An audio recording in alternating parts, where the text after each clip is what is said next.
சபரிமலையினுடைய வருமானத்தை பாருங்க. 2024-25 சபரிமலையினுடைய வருமானம் 441 கோடி. 2023-24 360 கோடி. 2022-23 301 கோடி. கடந்த 3 ஆண்டுகள்ல மட்டுமே சபரிமலையினுடைய வருமானம் 1300 கோடி ரூபாய்.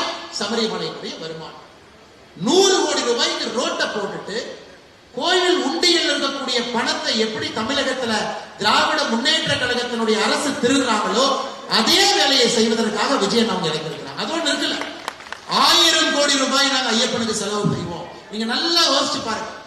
தமிழ்நாட்டில் 2021 திமுக தன்னுடைய தேர்தல் அறிக்கை election manifesto, DMK government in 2021 said when we come to power we will spend 1000 crore for renovation of Hindu temple.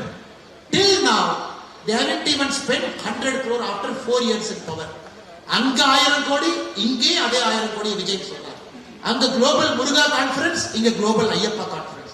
எப்படி 2 திருடர்கள், ஒருத்தர் பிக் பாக்கெட்ல கையில இவரு, இன்னொரு பிக் பாக்கெட்ல அவரு, எப்படி 2 நபர்கள் சேர்ந்திருக்கின்றார்கள் என்பதை தெல்ல தெளிவாக நாம் இங்கே பார்க்க முடியும்.